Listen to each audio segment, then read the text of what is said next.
আসসালামু আলাইকুম। ডিসিইউ কি আসলে কলেজ নাকি এটা একটা ভার্সিটি? তোমাদের অনেকেরই কোয়েশ্চেন এবং রিসেন্টলি যে আন্দোলনটা হচ্ছে আবার যে সংযুক্ত কথাটা বা অধিভুক্ত কথাটা বাদ রেখে জাস্ট ডিসিইউর একটা আলাদা সার্কুলার হবে আরকি। সো এই জিনিসগুলো আসলে কি তোমাদের অনেকেরই আসলে কোয়েশ্চেন বা অনেকে আসলে জিনিসটা বুঝতে পারতেছো না। তো আজকে সকল বিষয় ইনশাআল্লাহ ক্লিয়ার করে দিব। সো ভাইয়া দেখো ফার্স্টে যে অনেকে তোমরা এই যে কলেজ থেকে যে ভার্সিটির যে ব্যাপারটা এটা তোমরা অনেকে জগন্নাথের সাথে মিলাও যে ভাইয়া জগন্নাথ তো একসময় কি ছিল? কলেজ ছিল। সেখান থেকে বর্তমানে জগন্নাথ কিন্তু ভার্সিটি হইছে। বাট এই যে ৭ কলেজ কেন ভাইয়া? ৭ কলেজ থেকে কেন ঢাকা সেন্ট্রাল ইউনিভার্সিটি হতে এত কেন প্রবলেম? কারণ দেখো ভাইয়া জগন্নাথ একটা কলেজ ছিল সেটা থেকে জগন্নাথ ইউনিভার্সিটি হয়ে গেছে। বাট এই যে এখন যে ৭টা কলেজ আছে ৭টা কলেজ থেকে যদি ইউনিভার্সিটি বানাইতে তাহলে তো ৭টা ইউনিভার্সিটি বানাইতে হবে। তো এই জন্য এটা হচ্ছে একটা অনেক ঝামেলা বা একটা কমপ্লেক্স ব্যাপার-স্যাপার। সো এই জন্য ৭ কলেজের মানে এই ৭ কলেজকে কন্ট্রোল করার জন্য এখন কি হইছে? ঢাকা সেন্ট্রাল ইউনিভার্সিটি এবং যেটা আগে ছিল আরকি ডিইউ মানে ঢাকা ইউনিভার্সিটি এই ৭টা কলেজকে কি করতো? তোমার হচ্ছে মানে ঢাকা ইউনিভার্সিটির আন্ডারে বা অধিভুক্তে এই ৭টা কলেজ ছিল আরকি। মানে পরীক্ষা নেওয়া, তারপরে হচ্ছে কিভাবে এক্সাম হবে, কবে এক্সাম হবে, এই সকল জিনিসপাতি কে করতো? ঢাকা ইউনিভার্সিটি হচ্ছে এটা তোমার সবকিছু দেখাশোনা করতো। সো ঢাবি অধিভুক্ত থেকে মানে ঢাকা সেন্ট্রাল ইউনিভার্সিটির স্টুডেন্টরা বা সাত কলেজের স্টুডেন্টরা পুরোপুরি মুক্তি চাইছে। সো ঢাবি অধিভুক্তি এখন বাদ হয়ে গেছে। তারপরে ঢাকা সেন্ট্রাল ইউনিভার্সিটির কথা আসলো যে ঢাবি বাদ, আমাদের সার্টিফিকেটে ঢাবির নাম লেখা থাকবে না। কার নাম লেখা থাকবে? Dhaka central university. সো সরকার কি করলো যে ঢাকা সেন্ট্রাল ইউনিভার্সিটি প্রতিষ্ঠা করলো এবং ঢাকা সেন্ট্রাল ইউনিভার্সিটি যে সার্কুলারটা দিল রিসেন্টলি সেখানে লিখে রাখছে যে ঢাকা সেন্ট্রাল ইউনিভার্সিটি সংযুক্ত যে ৭ কলেজ আছে। সো এখন যে দাবিটা উঠছে সেটা হচ্ছে সংযুক্ত কথাটাও সার্কুলারে থাকা যাবে না। কি থাকতে হবে? সার্কুলারে থাকতে হবে যে ঢাকা সেন্ট্রাল ইউনিভার্সিটির নামেই একটা কি করতে হবে? আলাদাভাবে সার্কুলার দিতে হবে আর কি। সো ব্যাপারটা আমি তোমাদেরকে একটু বুঝাই যে এখন যেটা মানে হয়েছে সেটা হচ্ছে যে মনে করো আগে ছিল কি ডিইউ অধিভুক্ত, এখন হয়েছে কি ডিসি অধিভুক্ত। বা ডিসি অধিভুক্তর ভিতরে কিন্তু এই যে ৭টা যে কলেজ আছে না সংযুক্ত, ৭টা কলেজই থাকবে আর কি। ঠিক আছে?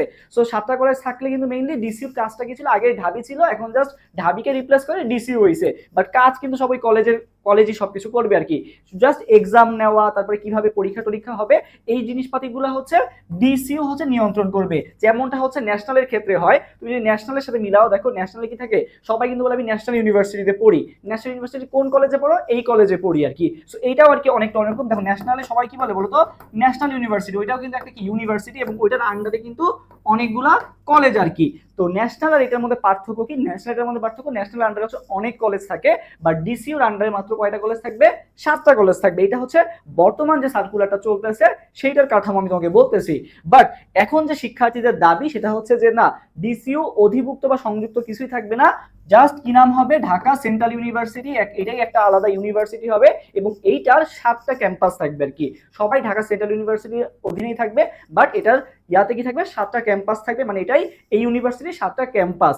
তবে এক্ষেত্রে দেখা যায় যে কিছু কিছু বাধার সম্মুখীন হতে হচ্ছে। যেমন মনে করো যে ঢাকা কলেজ, তারপরে হচ্ছে ইডেন মহিলা কলেজ, এখানকার শিক্ষার্থীদের মধ্যেও দেখবে দুইটা ভাগ আছে। কেউ চায় যে আমরা ৭ কলেজ পরিচয়ই থাকবো, কেউ চায় না আমি ঢাকা সেন্ট্রাল ইউনিভার্সিটির পরিচয় থাকতে চাই। সো যখন দেখা যায় যে ডিসিইউ কে মেইনলি প্রাধান্য দেওয়া হবে তখন কিন্তু দেখা গেছে যে ওই যে কলেজগুলোর নাম আছে তোমার ঢাকা কলেজ বা এই কলেজ নামগুলোর একটু তুলনামূলক কি হবে বলতো? প্রাধান্য কম পাবে। সেক্ষেত্রে ঢাকা সেন্ট্রাল ইউনিভার্সিটি ফোকাসটা বেশি হবে আর কি। বাট এখন যে সার্কুলারটা দিছে সেটা হচ্ছে জাস্ট আমি পড়ি হচ্ছে কোন কলেজে? ঢাকা কলেজে পড়ি। ঢাকা সেন্ট্রাল ইউনিভার্সিটির কোন কলেজে পড়ি? তোমার হচ্ছে ঢাকা কলেজে পড়ি। বাট শিক্ষার্থীদের যে দাবিটা সেটা হচ্ছে যে আমি ঢাকা সেন্ট্রাল ইউনিভার্সিটিতে পড়ি, আমার ক্যাম্পাস হচ্ছে কোথায়? ঢাকা কলেজে। এভাবে। তবে এক্ষেত্রে একটা সমস্যা আছে।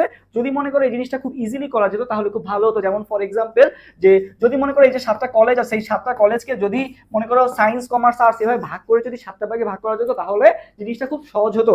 বাট দেখো যে ইডেন কিন্তু মহিলার কলেজ আর কি। মানে ইডেনে শুধুমাত্র নারী শিক্ষার্থীরা পড়তে পারে। সো চাইলেও কিন্তু ওইটাকে শুধুমাত্র সায়েন্সের জন্য বা কমার্সের জন্য বা আর্টসের জন্য কিন্তু বরাদ্দ দেওয়া যাবে না। কারণ ও ক্ষেত্রে কিন্তু শুধুমাত্র যে নারী শিক্ষার্থীরা আছে।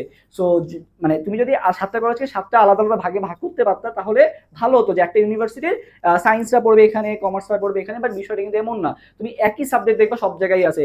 তুমি মনে করো ফর এক্সাম্পল যে ইকোনমিক্স পড়তেছো, ইকোনমিক্স দেখবা যে অনেক কয়টা কলেজে আছে। সো এইরকম আর কি ব্যাপার স্যাপার। সো একটা ইউনিভার্সিটির মধ্যে এতগুলো কলেজ আসলে একটু প্যাচ লেগে যায়। সো এই জিনিসটা আসলে অনেক কমপ্লেক্স। এক কথায় যদি বলতে হয় যে যদি মনে করো এখন যে ডিসিইউ সংযুক্ত যে ৭ কলেজ আছে, সংযুক্ত কথাটা থাকলে মেইনলি কি বোঝাচ্ছে?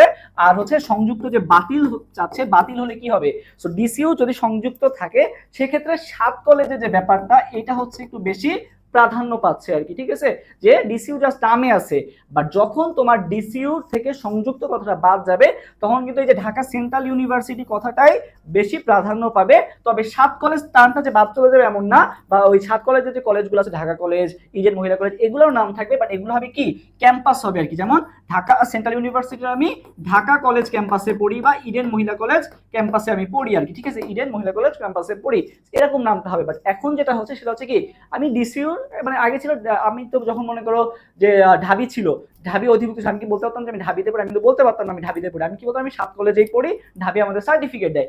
এখনো ব্যাপারটা একটু ওই রকমই যে আমি ডিসিউর তে পড়ি, বা ডিসিউ আমাকে সার্টিফিকেট দিচ্ছে, জাস্ট ঢাবির নামটা জাস্ট এখন বাদ হয়েছে। বাট ঢাকা সেন্ট্রাল ইউনিভার্সিটির যে ফুল যে কার্যক্রমটা সেটা কিন্তু এখনো সংযুক্ত থাকায় এটা এখনো ঠিকমতো বোঝা যাচ্ছে না। তো সেটার জন্য কি হয়েছে, সংযুক্ত কথাটা বাদ দিয়ে দিলে এই যে ডিসিউ যে ব্যাপারটা, ডিসিউ পরিচয়টা অনেক ভালো মতো ফুটে উঠবে। বাট এই যে 7 কলেজের টার্মটা তখন আবার হচ্ছে কি হয়ে যাবে, একটু কলেজে কম প্রাধান্য পাবে। তো সেক্ষেত্রে যারা মেইনলি অনেকেই আছে যে না আমি ঢাকা কলেজ বলতেই বেশি সুইটেবল ফিল করি, বা আমি ঢাকা কলেজ বলতে বেশি প্রাউড ফিল করি, তো তারা অনেকেই কিন্তু আবার চাবে না যে ঢাকা কলেজ বাদ যাক। পাশাপাশি দেখো যখন এটা একটা ইউনিভার্সিটি হয়ে যাবে, ঢাকা সেন্ট্রাল ইউনিভার্সিটি, ইউনিভার্সিটি কিন্তু মেইনলি ক্লাস নেয় কিন্তু প্রফেসররা, ঠিক আছে, প্রফেসররা মেইনলি ক্লাস নেয়। বাট কলেজে কিন্তু মেইনলি ক্লাস নেয় কারা, ক্যাডাররা বা বিসিএস ক্যাডার যারা আছেন, শিক্ষা ক্যাডার, তারাই কিন্তু মেইনলি এই 7 কলেজ বা দেখা যাচ্ছে কলেজগুলোতে ক্লাস নেয় আর কি। তো এক্ষেত্রেও দেখা যাচ্ছে যে কিছু কিছু জায়গায় একটু মানে ঝামেলা আছে আর কি। সো তোমরা যারা প্রিপারেশন নিতে চাও ঢাকা সেন্ট্রাল ইউনিভার্সিটির জন্য অবশ্যই নিতে পারো। আশা করি ইন ফিউচারে এটা একটা সঠিক কাঠামো বা একটা গোছানো কাঠামোতে আসবে। দেখা যাক যে আন্দোলনের ফলে বা এই যে দাবি যেগুলো দেওয়া হয়েছে এই দাবিগুলো আসলে কতটা কার্যকরী হয়। সো এটার উপরে আসলে অনেক কিছু ডিপেন্ড করতেছে। সো তোমরা যেটা করতে পারো, তোমাদের যাদের কোথাও চান্স হয় নাই বা হচ্ছে একেবারে লাস্টের দিকে ওয়েটিং এ আসো, তোমরা অবশ্যই ডিসিউ প্রিপারেশন নিতে পারো।